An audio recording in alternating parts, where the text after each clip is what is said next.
Halo teman-teman Huma, hari ini Huma ada agenda namanya Huma Story. Nah, Huma Story ini rencananya dilakukan dalam bentuk talk show bersama dengan narasumber untuk berbagi kabar atau informasi. Nah, dalam rangka kemerdekaan ini, Huma rencananya mengambil tema pemuda, adat, dan kemerdekaan. Nah, nanti akan bergabung dengan kita narasumbernya yaitu Bang Solihin, salah satu pemuda adat dari Sinjai. Mungkin biar nggak berlama-lama, kita langsung aja undang Bang Solihinnya untuk bergabung ke sini ya.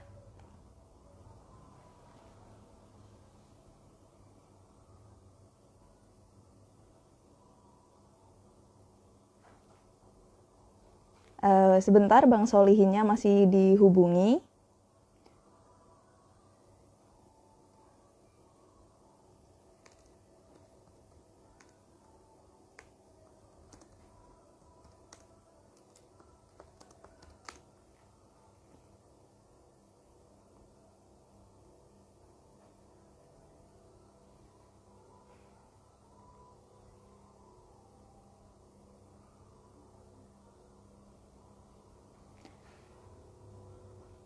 Nah, mungkin sembari menunggu Bang Solihin, teman-teman yang sekarang lagi ngikutin live Instagramnya Huma, bisa juga sekalian menyiapkan mungkin kalau misalnya ada pertanyaan yang nanti ditujukan kepada narasumber kita, yang seputar temanya adalah pemuda, adat, dan juga kemerdekaan.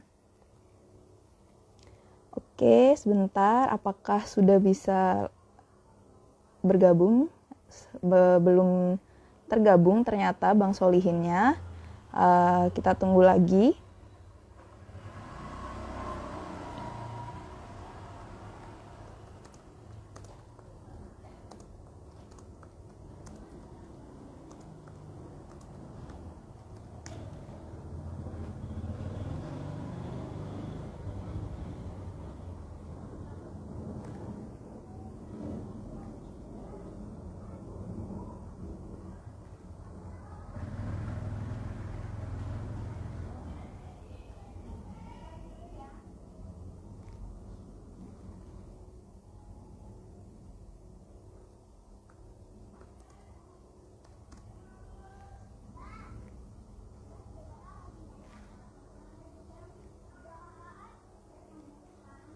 Oke, mungkin sembari kita menunggu. Oke, ini Bang Solihnya sudah, mari kita ajak bergabung, sudah ada di sini.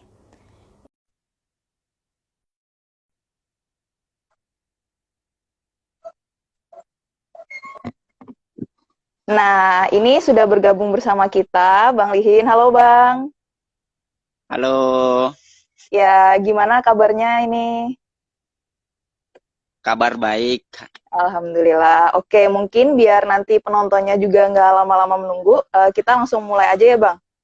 Mungkin bisa Iya, dimulai dengan perkenalan dulu. Silahkan, Bang Lihin.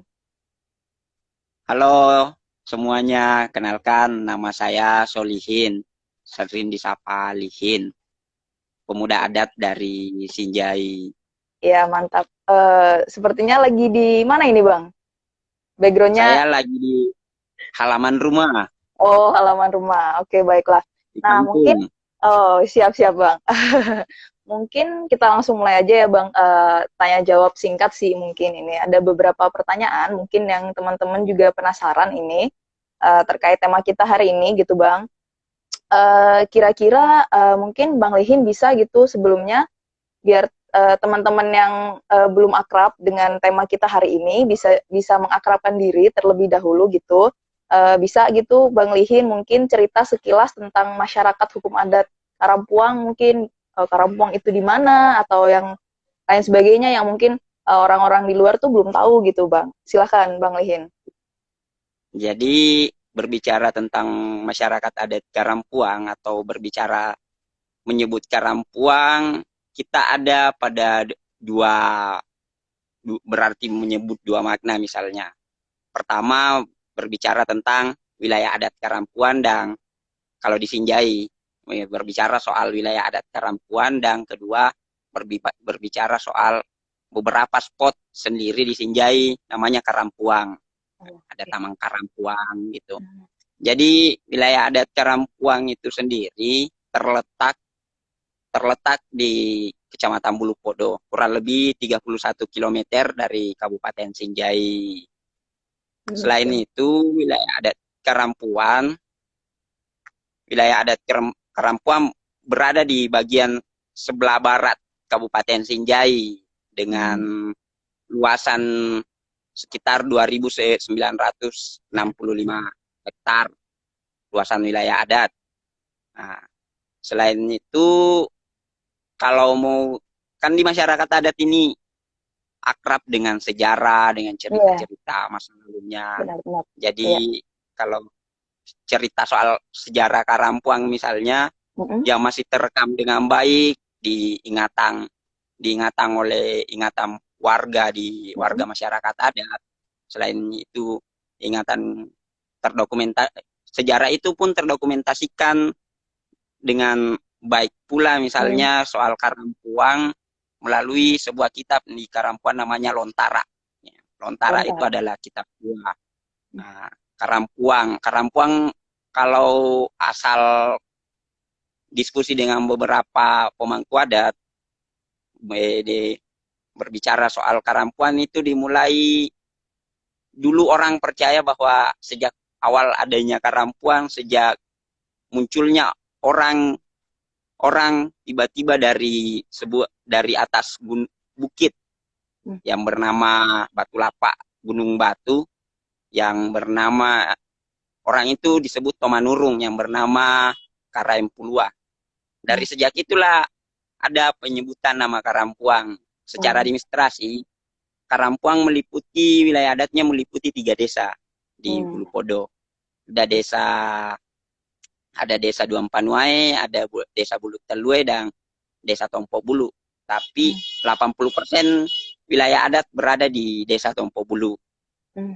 Nah, itu mungkin cerita soal Karampuang. Oke. Ya, berarti buat teman-teman nih yang baru tahu, jadi Karampung itu ada tepatnya di Kabupaten Sinjai, 31 kilometer ya Bang, dari Kabupaten Sinjai, pusat Kabupaten Sinjai, dan meliputi, wilayah adatnya sendiri meliputi 3 kampung. Oke. Nah, mungkin langsung ke pertanyaan selanjutnya. Nah, jadi kita kan sedang dalam suasana hangat-hangatnya nih Bang, merayakan hari ulang tahun kemerdekaan Republik Indonesia yang ke-75. Nah, bagaimana sih sebenarnya Bang Solihin ini sebagai salah satu pemuda adat memaknai kemerdekaan itu sendiri? Kalau saya memaknai kemerdekaan itu sendiri, merdeka berarti lepas dari segala bentuk penjajahan, Hmm. lepas dari segala segala sesuatu yang bisa membuat hak-hak orang lain atau hak-hak Hmm. manusia ini terhambat. Mungkin begitu Hmm. saya memaknai kemerdekaan. Jadi kalau ditarik lebih jauh misalnya bagaimana saya memaknai kemerdekaan untuk saat ini di Karampuan sendiri misalnya belum sepenuhnya kita Hmm. bisa menikmati kemerdekaan itu karena hak-hak masyarakat adat belum sepenuhnya terakui. Hmm. Harusnya dari kemerdekaan itu, harusnya dari kemerdekaan itu hak-hak itu bisa terpenuhi, Oke. harus menjadi pemantik lah gitu, memaknai bahwa kemerdekaan itu adalah terpenuhinya hak-hak atau Hmm. keadilan sosial baik untuk masyarakat adat sekali Ya, oke. seperti itu. Ya, jadi kalau baginya Bang Solihin dan mungkin beberapa orang, kemerdekaan itu berarti seharusnya adalah pemenuhan hak dan perlindungan hak itu sendiri ya Bang. Tapi sejauh ini hak-hak di sana mungkin khususnya masyarakat hukum adat sendiri itu masih belum bisa gitu ya Bang terpenuhi gitu.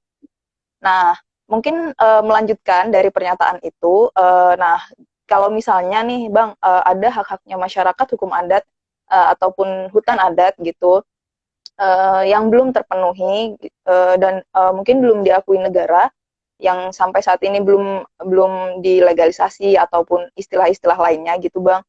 Kemudian gimana sih apa gitu Bang yang terjadi ataupun dirasakan oleh masyarakat hukum adat itu sendiri gitu ketika hak-haknya mereka itu mungkin belum diakui tapi tidak sebatas itu mungkin juga sampai terlanggar bahkan seperti itu. Gimana Bang?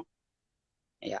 Jadi jika misalnya hutan adat, hak-hak Hmm? masyarakat adat tidak diakui, banyak sekali dampaknya. yang akan terjadi pada masyarakat adat. Mm-mm. Yang paling pertama misalnya kalau saya lebih banyak menarik ke Karampuang, misalnya kalau yang terjadi di Karampuang jika hak-hak masyarakat adat atau pengakuan hutan adatnya tidak Mm-mm. kunjung terpenuhi, maka dampak paling pertama adalah soal ekonomi. Itu yang Mm-mm. pertama. Ya. Mm-mm. Karena masyarakat adat itu sangat dekat dengan hutan. Mm-mm. Aktivitas ekonomi itu banyak digantungkan dengan hutan. Misalnya kalau di Karampuang banyak sekali aktivitas ekonomi seperti madu, Mm. seperti kacang-kacangan dan lain-lain itu digantungkan kepada bergantung kepada situasi pengakuan hutannya misalnya. Oke. Jadi aktivitas ekonominya. Selain itu akan berdampak kepada kebudayaan. Nah, masyarakat adat di Karampuang kenapa sangat berdampak kepada kebudayaan? Jika Mm. jangan tidak atau di masyarakat adat dimanapun misalnya, kalau tidak diakui hutannya, tidak mendapatkan misalnya pengakuan hutannya, hutan itu bukan hanya sekedar hutan, bukan hanya tumpukan pohon Mm. ataupun tumpukan kayu yang ada di masyarakat adat, tapi di Mm. hutan adalah tempat beribadah, tempat ritual, dan rata-rata mayoritas misalnya di masyarakat adat untuk melakukan ritual Mm. itu dilakukan di dalam hutan. Di Karampuan Mm. sendiri banyak sekali ritual yang dilakukan di dalam hutan. Setiap tahunnya misalnya ada yang disebut dengan ritual Mapugao Sihanua. Rangkaian Mm. Mapugao Sihanua ini selama 7 hari ini Mm. semuanya dilakukan di dalam hutan adat. Ini Oh. akan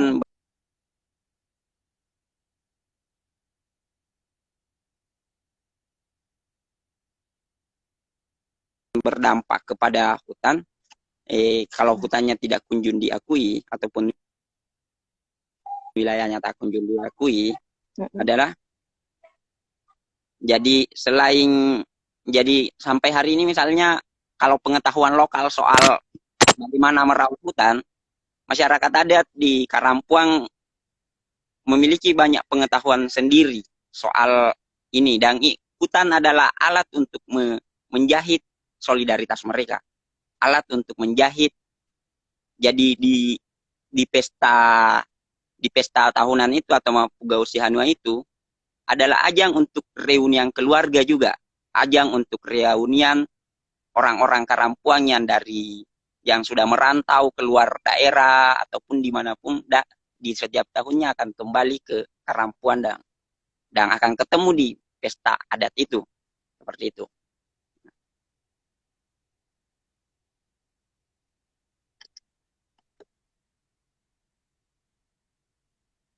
Halo, lagi mood kayaknya,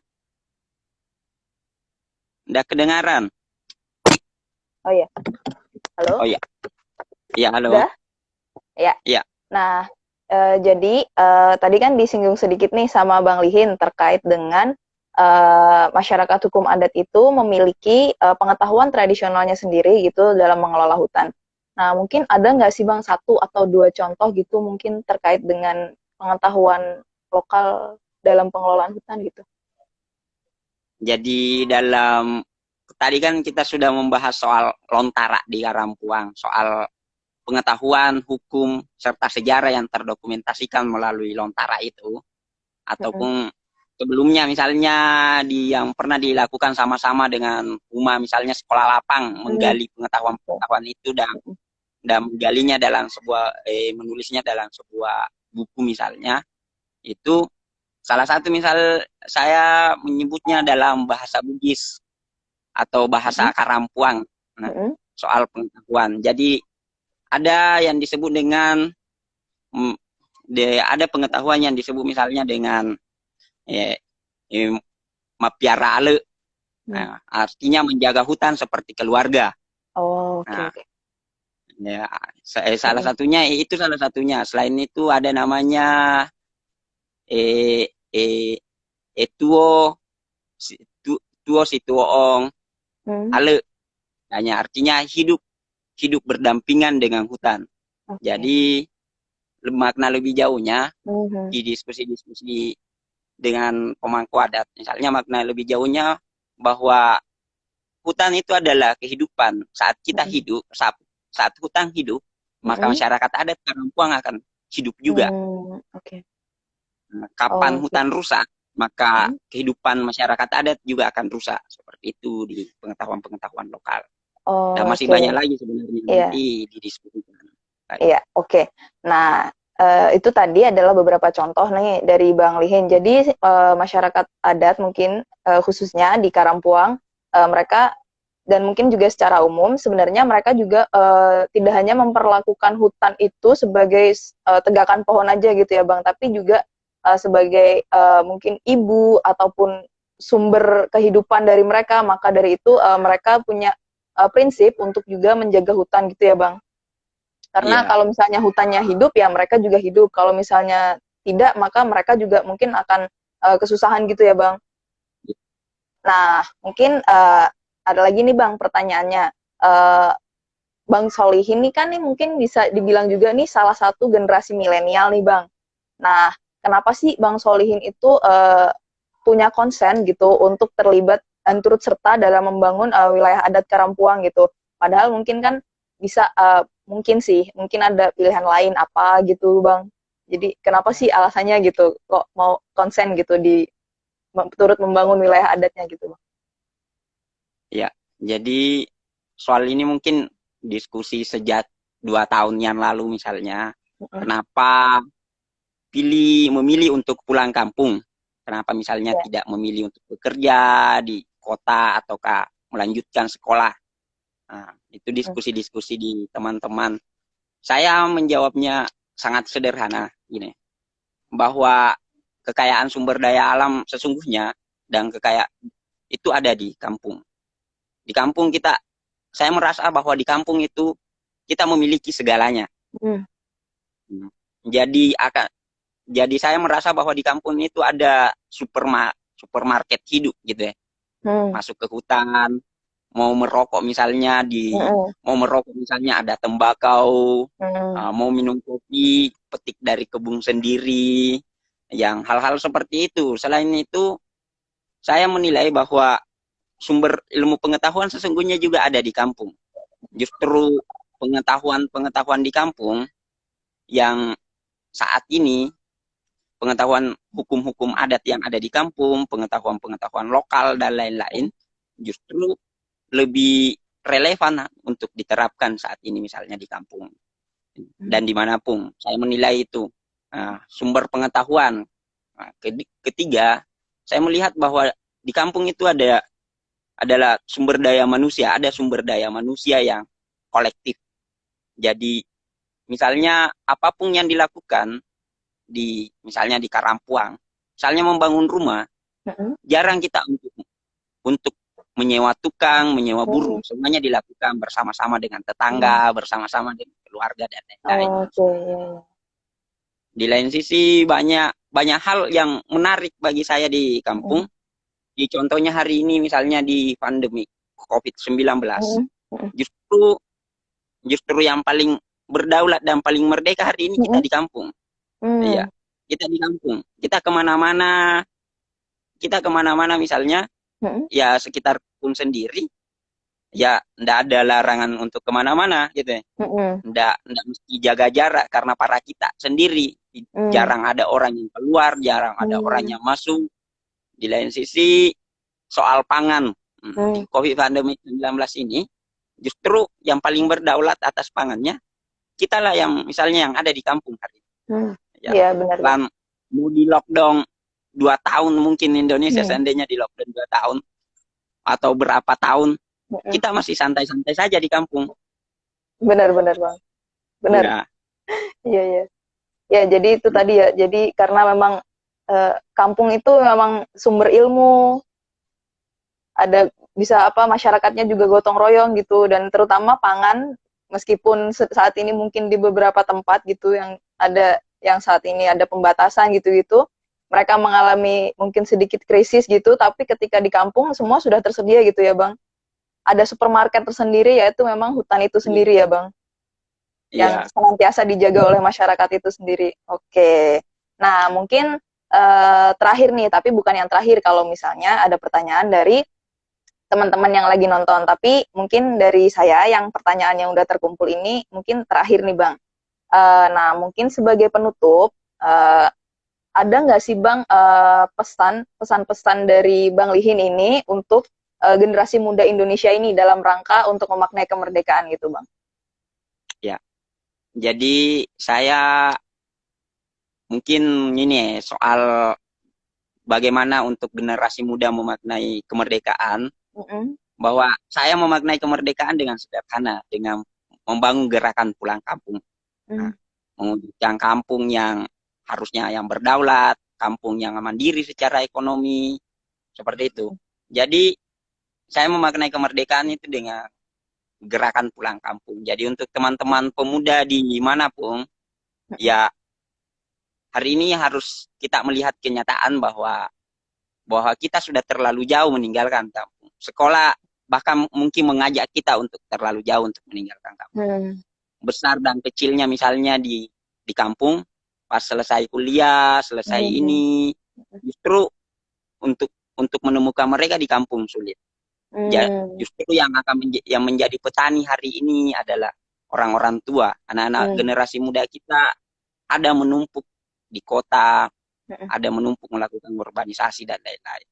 Jadi saya berharap untuk kawan-kawan anak-anak muda dimanapun Mm. yang adalah bagaimana ke depan kita mendorong gerakan pulang kampung itu, mendorong untuk ini. Selain itu, secara umum mungkin untuk memaknai kemerdekaan untuk anak-anak muda bahwa kemerdekaan itu memaknai kemerdekaan itu bukan hanya sekedar berdiri di depan tiang Mm. bendera lalu lalu hormat dan lain, tapi melakukan hal baik sekecil itu Mm. atau memperjuangkan hak siapapun sekecil apapun itu adalah wujud untuk menghargai adalah wujud untuk menghargai kemerdekaan atau wujud untuk berpartisipasi dalam berbangsa dan bernegara. Oke, mantap Bang. Jadi pesannya untuk generasi muda adalah gerakan pulang kampung ya Bang. Dari kampung kita Iya, berangkat, jangan lupa kalau sudah mendapatkan itu pulang ke kampung untuk diaplikasikan gitu ya Bang, membangun kampung lagi ya. Nah, ternyata nih Bang, ada pertanyaan ini dari Mas Erwin. Bang Lihin, ikat kepala itu namanya apa Bang? wah, ikat kepala ini Ya, saya dikasih dari teman. Ini namanya mm-mm. pasapu. Nah, Pasapu. ini ikat kepala dari Kajang. Tapi saya suka Oh, menggunakan ini. oke, oke. Apalagi untuk menutupi rambut saya yang mulai tumbuh bagus juga, yang mulai Oh, gondrong gitu. juga. Jadi Mm-mm. saya sering menggunakan ini. Oke Bang. Atau mungkin ada filosofi gitu di balik itu kalau misalnya Bang Lihin tahu karena kan sebenarnya itu dari Kajang gitu Bang. Ya, kalau secara filosofi sendiri, saya enggak terlalu banyak memahami, tapi pasapu ini warnanya hitam. Itu Mm-mm. menandakan, kalau dari filosofi orang Kajang, Mm-mm. menandakan bahwa hitam itu adalah warna yang netral, warna yang memiliki kesederhanaan dan kesamaan kelas. Oh. Jadi tidak ada kelas yang lebih di atas, Mm-mm. tidak ada kelas yang lebih ini. Selain itu, hitam itu memaknai bahwa dia dekat dengan alam, dekat dengan hutan dan Oh, lain-lain. oke Bang. Sederhana dan netral gitu ya Bang. Ya, ada pertanyaan lagi nih Bang ternyata dari Barisan Pemuda Adat Nusantara. Mau tanya untuk Bang Lihin, apa yang Abang lakukan menjawab cibiran orang yang merasa kalau pulang kampung itu kan dianggap kurang maju, seperti yang lain justru mencari kerja di perkotaan? Ya, pertanyaannya menarik Mm-mm. sekali. Jadi di awal-awal pulang kampung memilih untuk gerakan pulang kampung banyak sekali memang ini. Kenapa kau sudah Mm-mm. misalnya bangsa ininya Ya. orang Sulawesinya, kenapa kamu sudah selesai kuliah kok pulang Mm-mm. kampung? Harusnya Mm-mm. pergi bekerja di sana, bekerja di Mm-mm. situ, bekerja di Mm-mm. pemerintahan dan lain-lain. Iya. Nah, ada seperti teman-teman pada umumnya misalnya banyak yang pergi bekerja di pertambangan dan lain-lain, Mm. no? Banyak Iya, yang bekerja benar di Bang. ya.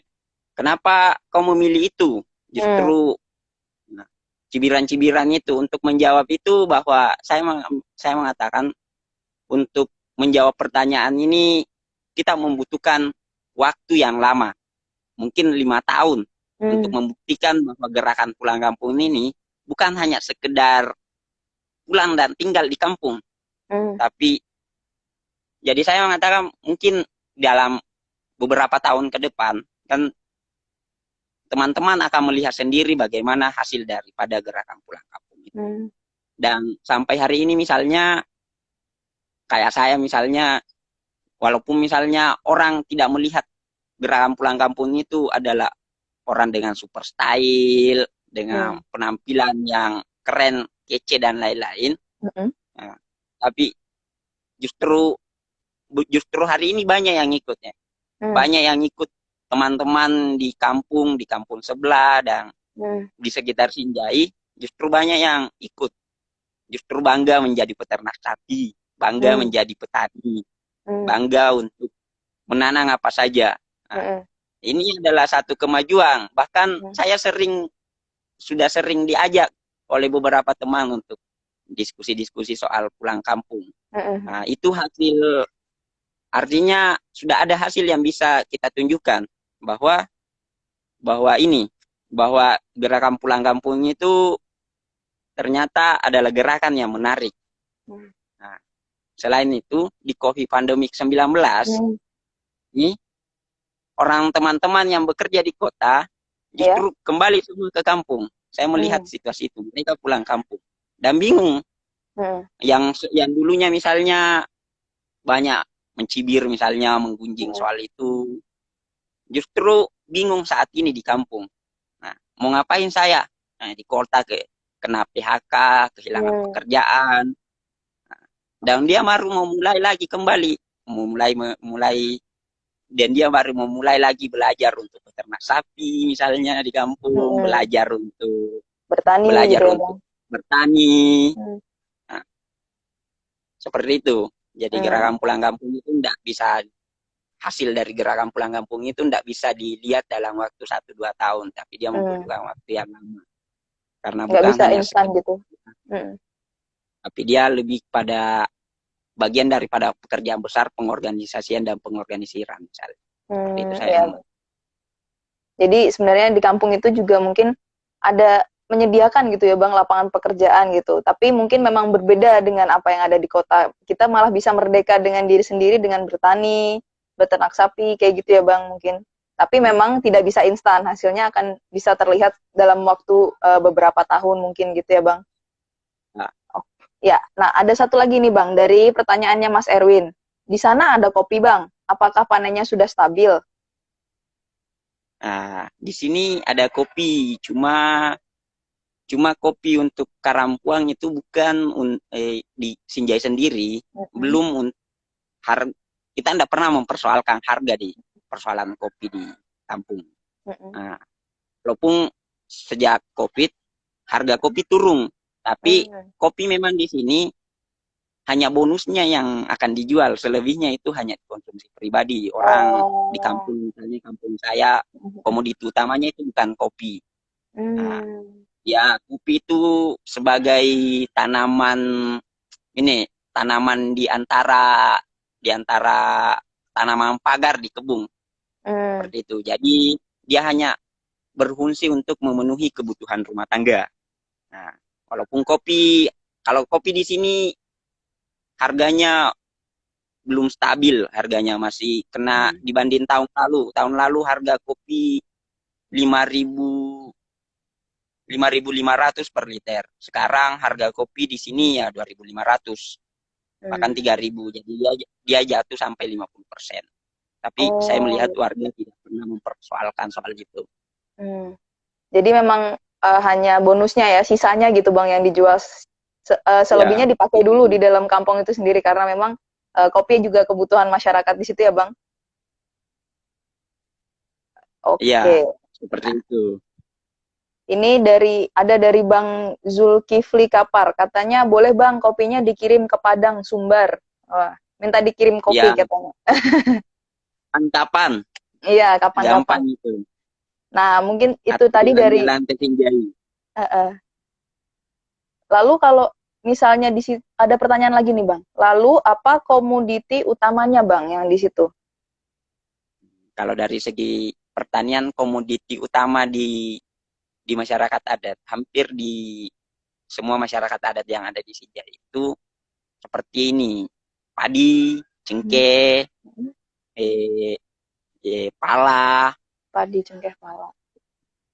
apalagi areng, Hmm. gula merah, nah, komoditi-komoditi seperti itu. Selain itu, sapi, ternak sapi, Hmm. setiap misalnya menuju Idul Adha dijual. Oh iya, iya. Seperti itu Jadi komoditi utamanya di sini. padi, rempah-rempah gitu ya Bang berarti. Lalu ada ternak seperti itu ya komoditi utamanya. Nah ini ada lagi nih dari Mas Erwin. Pertanyaan lanjutan. Serius 5.000 petik merah itu Bang Nah, lima, kopinya. kalau di kopinya per liternya Hmm. ya. Oh itu Jadi yang 5.000 itu per apa Bang? per Yang liter. harganya? Oh per Ya, per liter Mas, liter. bukan masih Ya, yang jadi kopi petik ya? kopi yang sudah dipetik. Ada Hmm. warga juga yang mau merah, ada juga Hmm. yang campur. Nah, ya 5.000 tahun lalu itu 5.000. Nah, itu campur.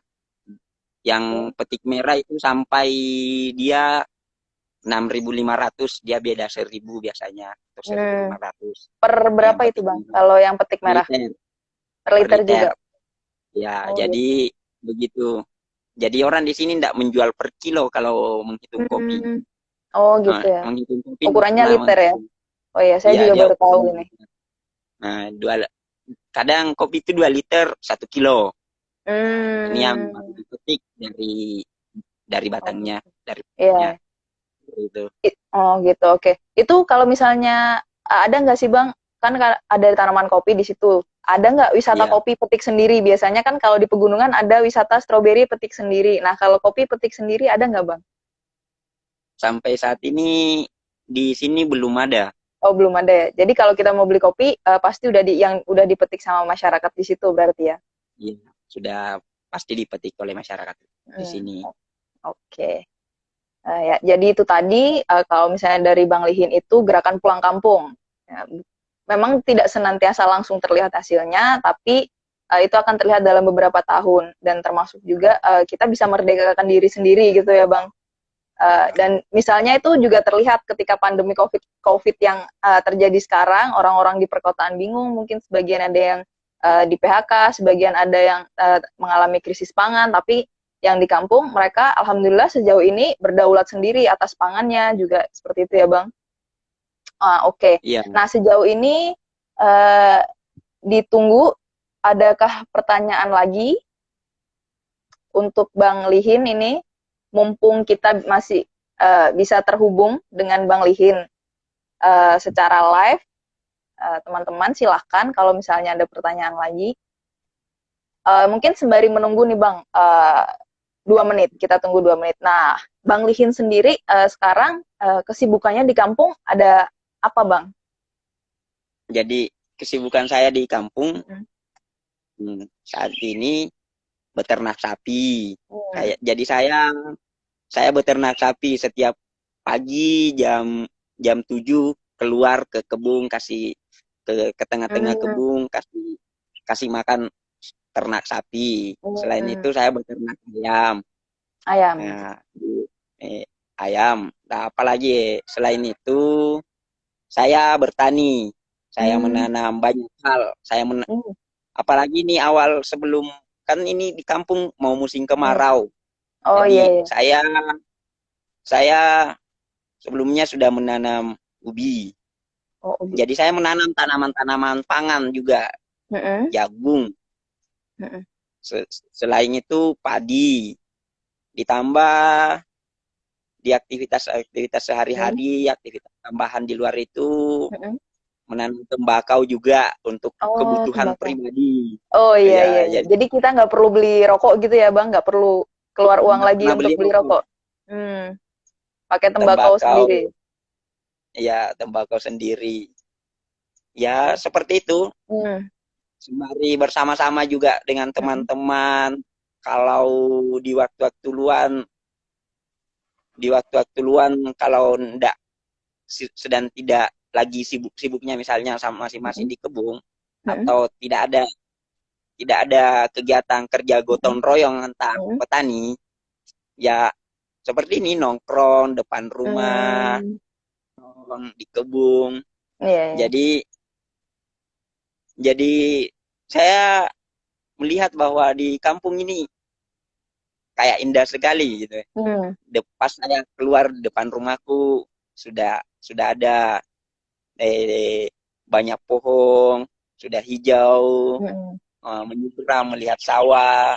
Jadi saya merasa setiap hari liburan. Oh iya. Jadi saya merasa setiap Setiap hari hari liburan. refreshing ya, Bang.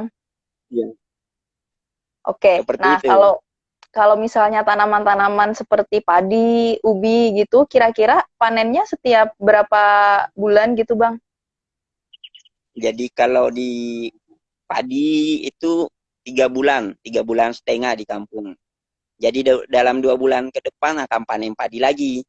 Jadi pas kan prediksi para tetua adat bahwa puncak musim kemarau ini ada pada bulan November atau Oktober puncaknya. Iya. Nah, Oh, November, Oktober di ya. situ kita sudah panen. Di situ kita sudah panen Mm-mm. padi. Itu dalam waktu ini. Lain sisi panen jagung itu juga sama. Kalau umur jagung untuk dapat dia menjadi mentah, untuk mentahnya bisa dalam waktu 70 hari atau 2 bulan lebih. Tapi untuk panen secara massalnya untuk menunggu kering di kebun atau menunggu kering di pohonnya, kita Mm-mm. harus menunggu sampai 3 bulan juga. Sama dengan ubi. Ubi juga harus menunggu 3 bulan. Jadi Mm. saat ini ubi saya sudah berumur 1 bulan. Oh, Nah, oke. jadi 2 bulan lagi tinggal sudah mau 2 bulan panen ya, Bang? 2 bulan ke depan akan panen banyak kita di Iya, kampung. mantap. Yang padi Semoga kita yang di kota bisa ikut mencicipi, Bang. gampang itu, bisa-bisa. Siap, siap. Jadi 2 bulan ke depan akan panen padi, panen jagung, Hmm, panen ubi, oke. seperti itu. Hmm. Nah, kalau misalnya biasanya nih, Bang, mungkin ada beberapa tulisan gitu yang saya baca sepintas gitu, Bang, terkait dengan misalnya kalau misalnya di masyarakat adat, kalau misalnya mereka mau bertani itu sebelumnya semacam ada ritual-ritual atau apa dulu gitu, Bang, yang dilakukan. Kalau di tempatnya Bang Lihin ini seperti apa, Bang? Sebelum memulai bertani atau yang lain sebagainya gitu.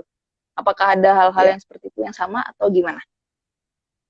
Jadi sama di tempatku juga begitu. Hmm. Akan semua memulai panen dan Mm-mm. setelah panen ada Mm-mm. ritual. Jadi Oh. kalau kalau di kampung misalnya Mm-mm. pertama ada namanya ritual. Yang pertama kasih turun benih istilahnya. Jadi benih Oh ini iya. di di di apa lagi dapat ritual seperti itu, benih Mm-mm.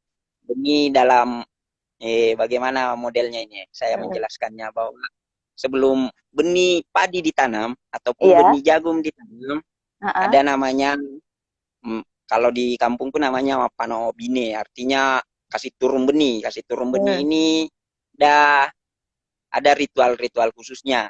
Hmm. Nah, ritual-ritual Oke. khusus itu seperti benih ini disimpan dalam rumah, di dalam tengah-tengah rumah selama 24 jam Hmm. dengan dengan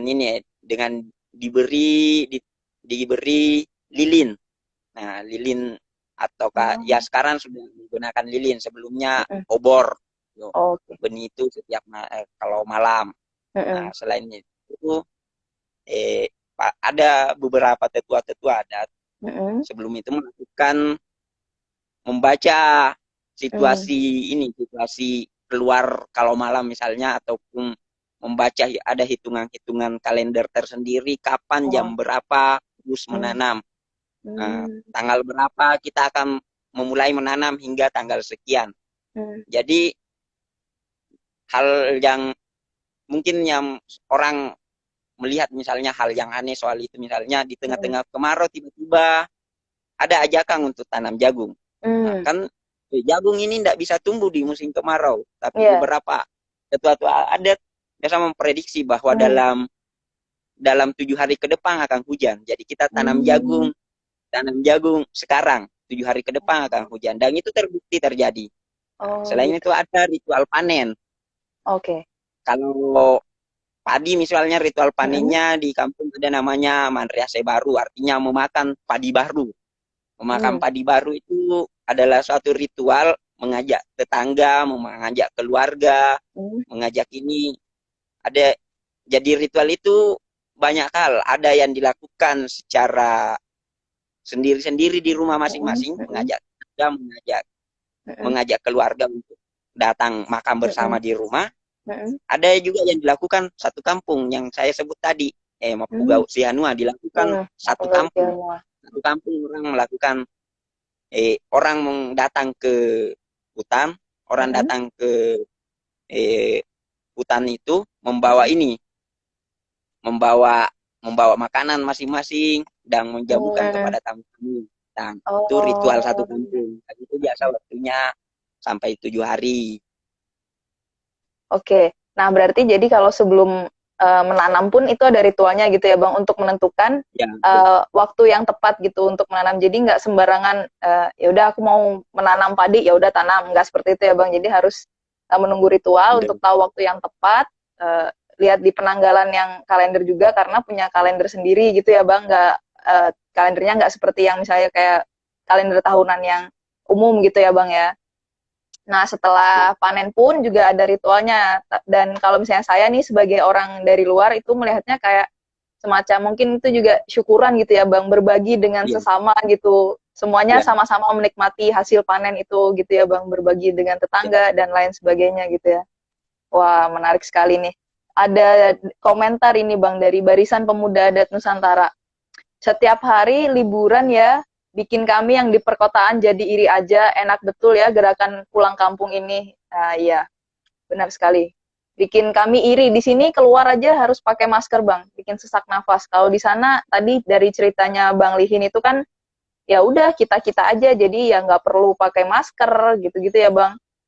Ngopi Iya. bareng gitu langsung dari hasil panen itu bisa bikin kopi juga sama-sama menanam, berkebun dan lain sebagainya. Banyak banyak aktivitas juga gitu ya, Bang, yang membuat kita itu semua kebutuhannya itu jadi tercukupi gitu ya, Bang. Ya seperti yang dibilang Iya. Bang Lihin tadi, ya memang kita pulang kampung itu kampung dan hutan dan alam sekitarnya itu ya ibaratnya semacam supermarket gitu. Jadi ya udah kita mau perlu apa lagi semuanya udah disediakan gitu ya, Bang, sama alam gitu. Iya, Oke, seperti itu. iya. Nah, tadi sebenarnya Bang Lihin udah kasih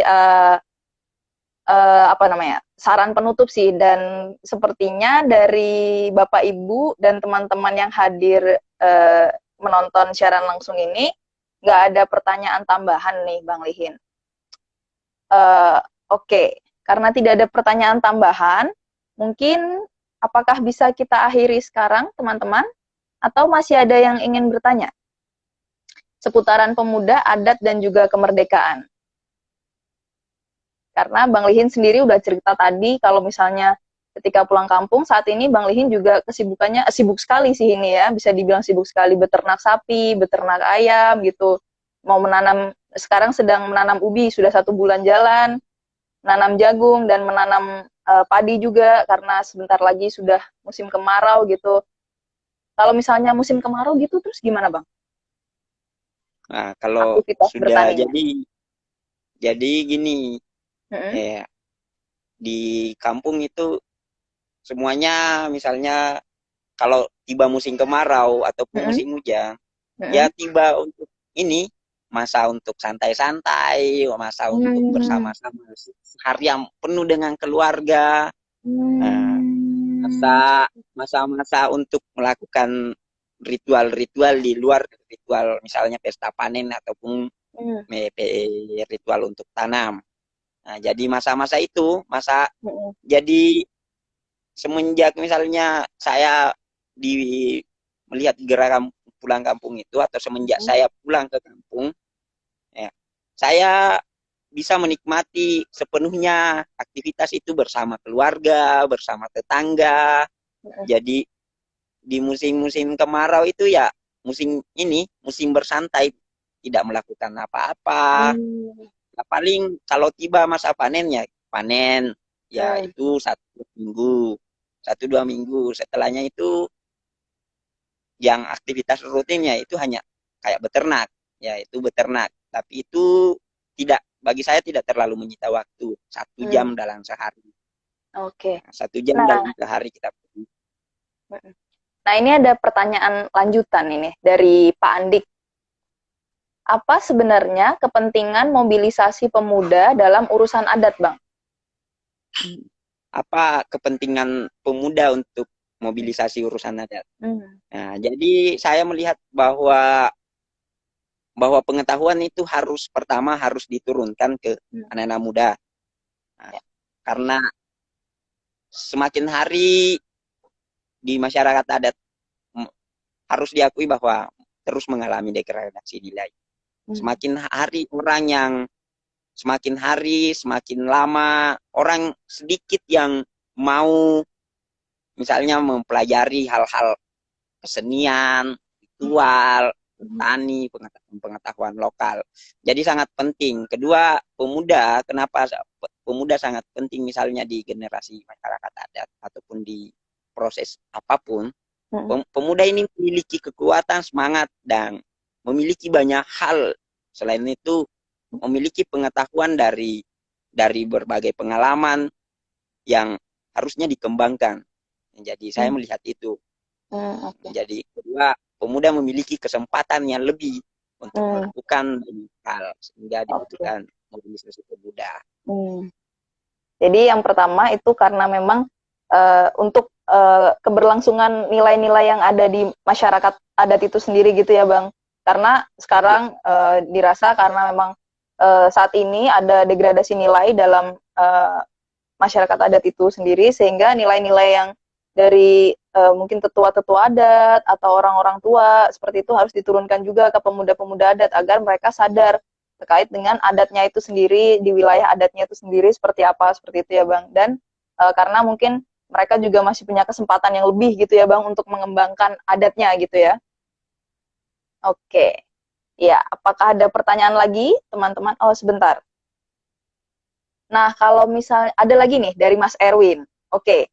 Kalau misalnya gitu, kemudian pertanyaan lanjutannya adalah posisi perempuan sendiri, Bang. Di Karampuang itu seperti apa sih, Bang? Jadi di posisi perempuan itu sangat memiliki peran yang sangat besar. Jadi di Karampuang, misalnya dari segi pemangku adat, kan tadi di Karampuang itu ada 4 pemangku adat.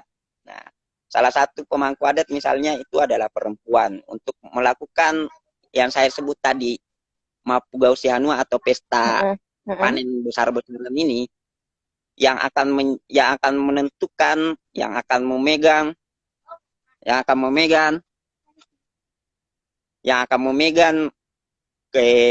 menentukan dan yang akan memimpin ritual ini adalah perempuan, namanya Puang Guru istilahnya. Dia yang akan Puang Guru. Puang Guru, oke. Nah, dia yang akan memimpin ritual itu. Selain itu posisi perempuan misalnya bukan hanya di ritual, di pertanian pun di masyarakat adat itu saya melihat ada pembagian kerja yang nyata gitu. Jadi di proses tanam, penggarapan lahan, perawakan kebun itu ada pada laki-laki. Tapi di proses panen, pengelolaan hasil panen, itu ada pada perempuan. Sampai dia jadi, saya melihat bahwa saya mengambil sampel contoh padi. Jadi sejak benih diturunkan untuk ditanam, rata-rata diurus oleh laki-laki. Nah, sampai menggarap sawah, merawat padi. Nah, tiba di musim panen itu yang akan bekerja untuk memotong dan membangun solidaritasnya, mengajak sesama tetangga untuk memotong padi itu perempuan. Hmm. Nah, sampai padi dikeringkan, sampai padi dikeringkan di pabrik Mm-mm. atau diolah menjadi beras. Setelah Mm-mm. itu diolah menjadi nasi. Itu di situ ada peran perempuan. Nah, Oke. jadi saya melihat pembagian pekerjaan itu seperti itu di masyarakat Hmm. adat sendiri di Kabupaten Sijai. Jadi juga perempuan juga termasuk salah satu yang melaksanakan ritual Puan Guru Iya, tadi ya Bang, ritual yang pasca panen itu, dan juga adanya pembagian kerja gitu, misalnya dari awal panen sampai awal masa tanam sampai tengah-tengah misalnya dilakukan oleh laki-laki, setelah mulai dari panen dan juga sampai dengan pengolahan menjadi beras dan menjadi nasi adalah pembagiannya ke perempuannya, seperti itu ya Bang. iya. Nah, lalu ini ada lagi nih ternyata dari Pak Andik, sudah menemukan strateginya ya untuk mobilisasi pemuda, menguatkan pilihan dan kesempatan mereka. Strateginya tuh seperti apa Bang? Apakah sudah menemukan strateginya untuk Nah, mobilisasi? jadi untuk memobilisasi pemuda, Mm-mm. strategi mungkin yang tepatnya yang saat ini misalnya saya lakukan adalah menyentuh kepada mereka, menyentuh kepada bagaimana pengorganisasiannya, misalnya menyentuh kepada aktivitas ini tidak menghalangi pekerjaan utama, dan kedua aktivitas ini justru memberikan nilai lebih pada mereka, strategi seperti itu. Jadi pendekatan-pendekatan misalnya saat ini saya dengan anak-anak muda untuk mempelajari pertanian, untuk Mm-mm. mempelajari kesenian Mm-mm. adalah adalah ini mengajak bagaimana misalnya memberikan contoh, misalnya bagaimana pengetahuan pengetahuan pertanian ini ternyata Mm-mm. memberi dampak positif, Mm-mm. mengajak mereka untuk pengetahuan pertanian ini memberikan dampak positif. Contohnya tadi misalnya saat apa dampak positif, misalnya saat kita melakukan sama-sama tanam Mm-mm. dibanding tanam sendiri-sendiri dengan Mm. menentukan waktu sendiri. Iya. Nah, manfaatnya misalnya adalah dari segi hama. Nah, jadi hama akan Mm-mm. terkendali karena akan Mm-mm. dihadapi bersama-sama. Dan Mm. kedua, pekerjaan akan lebih mudah karena dihadapi bersama-sama. Nah, kalau dilakukan misalnya itu pendekatan, selain itu pendekatan misalnya untuk mengajak pemuda untuk pulang Mm-mm. kampung, yaitu pendekatan-pendekatan bahwa oke lah saat ini misalnya kita tidak memiliki kejelasan Mm-mm. berapa berapa gaji per bulan Mm. dibanding menjadi Benar. guru misalnya di nah, Mm-mm. nah, tidak ada tidak ada hal-hal seperti itu. Tapi kalau kita misalnya menghitung value atau nilai ekonominya, Mm-mm. justru saya membandingkan teman-teman yang tinggal di kampung justru lebih memiliki aset ekonomi yang lebih Mm. besar. Dia memiliki kebun, Mm. kebun itu ada isinya pohon cengkeh, Mm. ada pohon pala, dia memiliki sawah.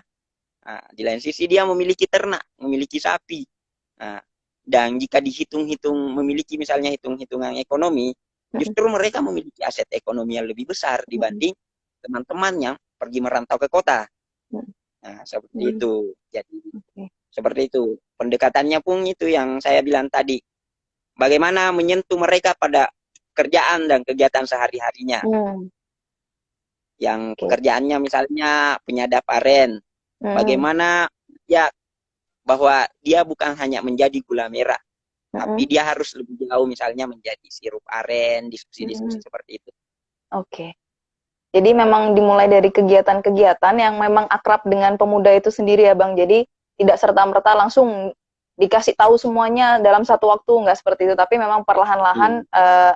tahap demi tahap dalam kegiatan sehari-hari yang dekat dengan pemuda itu sendiri ya Bang. Strateginya yang saat Iya. ini sedang dipakai untuk memobilisasi pemuda dalam adat gitu ya Bang. Oke, nah itu tadi sudah ada tadi beberapa pertanyaan yang sudah dijawab oleh Bang Lihin.